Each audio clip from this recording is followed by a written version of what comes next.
This might not be what you want to hear, but camera shyness is rooted in fear. Fear of the unknown, fear of looking stupid, and fear that maybe you really aren't good enough to have your own YouTube channel. But I have good news for you. It is possible to overcome fear. And even better, there's no prerequisite for camera confidence. There's no equipment that you need to invest in. There's no certification that you need to obtain for validation. Literally anybody has the capacity to overcome camera shyness and get comfortable talking to the camera. And that includes you.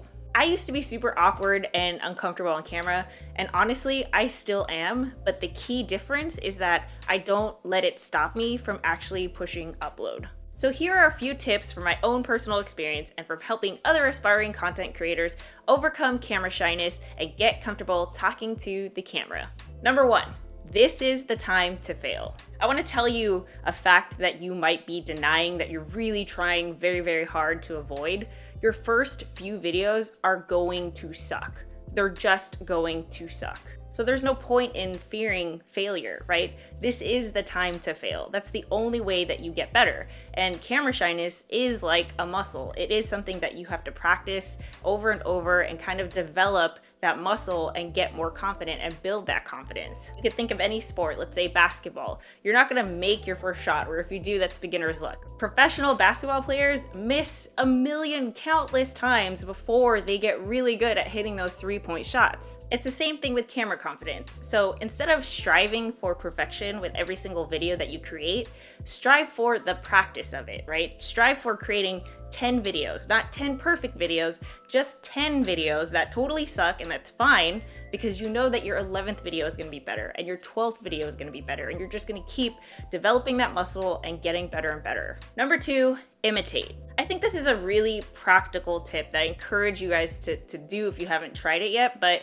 you can think back to elementary school in art class, right? When they're teaching you a new art technique like pointillism or watercolor or whatever, we learn these techniques from really popular artists from history. We see the works that they created, we see their techniques, and we try to imitate it as class assignments and homework. So rather than staring at a blank canvas every single time, or in our case, just a blank timeline in our video editing program, try to imitate a creator that you admire. In my case, it was Casey Neistat and Gary Vaynerchuk. These guys are my heroes. They inspired me to do what I'm doing now and quit my job 3 years ago and embark on this journey and document the whole thing on YouTube. So when I was first starting, I really had no idea what I was doing, but even if I was daily vlogging like Casey Neistat, it's my journey, it's my story, it's my house, my goals, my life, everything. So again, look at creators that you admire and try to mimic one thing at a time. Eventually you can add your own style and change it up so that it's unique to you, but this is the time to practice and learn from people who have actually gained that experience over time. Number 3, the camera does not judge. This is an inanimate object. It has no soul. The lens kind of looks like this dark hole that maybe you don't want to look into, but straight up, the judgment doesn't come from the camera. It comes from after you stop recording, either from yourself or from people who are watching your videos. First of all, if you're afraid of what people might think, then don't upload your video. That's totally fine. You don't have to upload every single video that you create because there's a learning process every single step of the way. If you're just focusing on developing your video production skills or your camera confidence or whatever, you don't have to push upload yet. I know for me, when I started my vlog channel, I wanted to be as authentic as possible because I wanted to be able to look back on my journey and remember all of the tough times. You know, I knew that this was going to be the craziest thing that I had ever done, but because of that, I also didn't want anyone that knew me to necessarily follow me through all of these ups and downs, right? So I actually didn't tell anybody about my YouTube channel that I knew.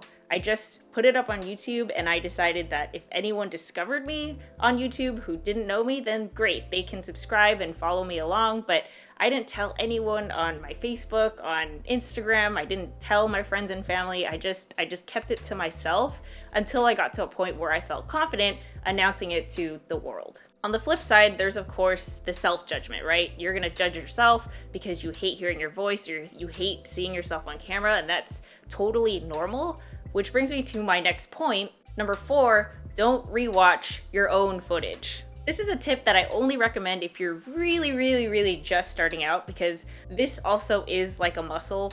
And if you're gonna edit your own footage, you have to get used to the fact that you're gonna see every single one of your pores, and you're gonna see and hear every stutter.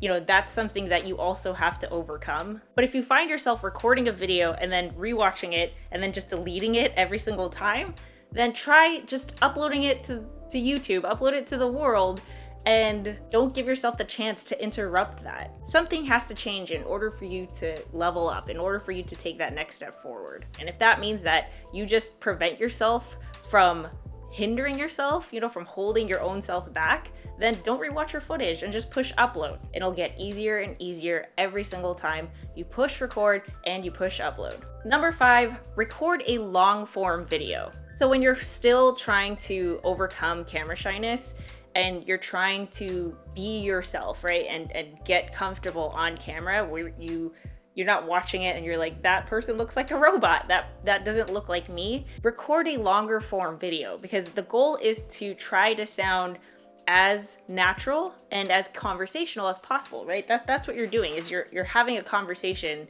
with the camera. And it's hard to do that because this is not a person, it's an inanimate object. But maybe once you hit the 10-minute mark, 15-minute mark, 20-minute mark, heck, 30-minute to an hour mark, eventually you kind of forget, because you've been talking that long, you kind of forget what's happening, you forget the process. And I know for me, I kind of just slid into just kind of talking about my thoughts out loud. Maybe that helps, because I talk to myself all the time. But I know that when I was first starting out, you know, I would get to a point where I was recording that, oh wow, I got into the flow state of things. So if you don't know what to talk about for that long, try to tell a story, right? Like, even if you don't upload this, that's totally fine. The point is that you're trying to practice and get yourself to the point where you can have a casual conversation with the camera. Number 6, create a studio space. I know what I found really helpful is to create kind of like a Zen zone, right?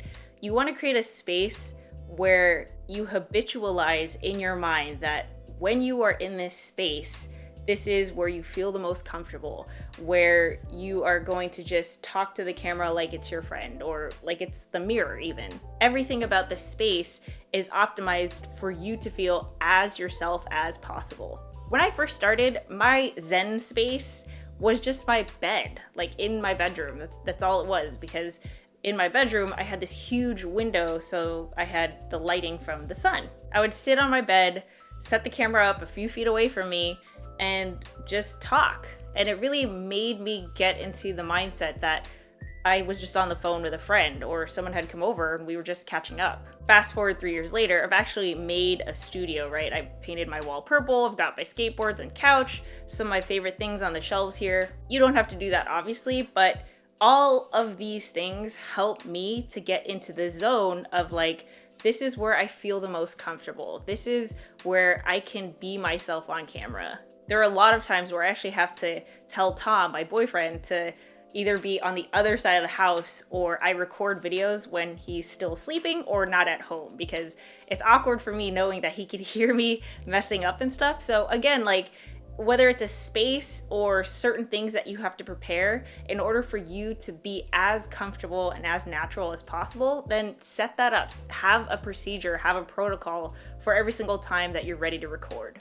So let me show you another example, right? This is my book nook right there, okay? We converted my closet to a book nook a few months ago, but that's where I do all the scripting for my videos. I like to write in my journal every morning there. That's where I read. And it's super comfortable. I mean, we painted the thing black. There's Christmas lights dangling. It's really, really cute and comfy, but I never nap in there, or at least I try not to. Sometimes I fall asleep, but as soon as I wake up, I try to, if I'm still in nap mode, I go to the couch or I go to the bed, because I don't want my body to think that every time I get into that space, it's nap time. I want my body to think every time I go into that space, it's time to be creative. Same thing with making videos. Once I have all of my equipment set up and I'm sitting right in front of my studio, I am ready to go. And lastly, number 7, focus on one thing at a time, or technically 2 things at a time.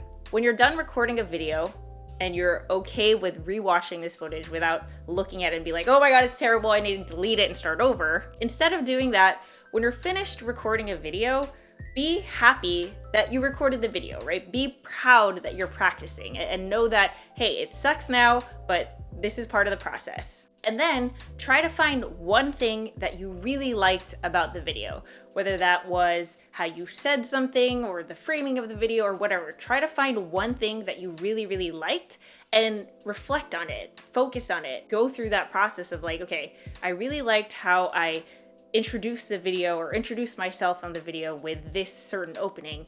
Maybe that's a line that I want to include in every single video going forward. And then on the flip side, find one thing.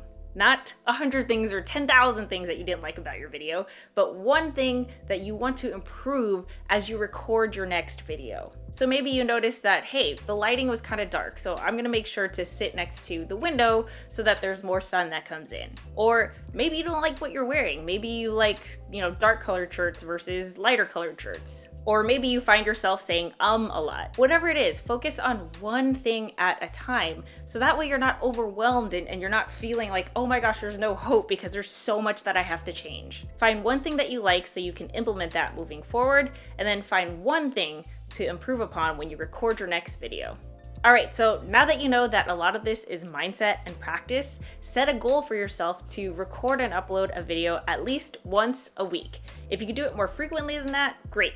I actually host a challenge for my audience called the 10-Day Tackle. It's a challenge where people upload a video every single day for 10 days straight. When you put yourself under that pressure, that's when you start to develop a process and a flow, and you kind of get over a lot of these initial fears. So I definitely recommend doing something like that. You could check out what other people have done in the hashtag 10-Day Tackle. And with that said, go out there, set a goal, give yourself some grace. Like, this is totally normal to be feeling this if you're camera shy and you're frustrated with yourself. You got this. Catch you guys later. Bye.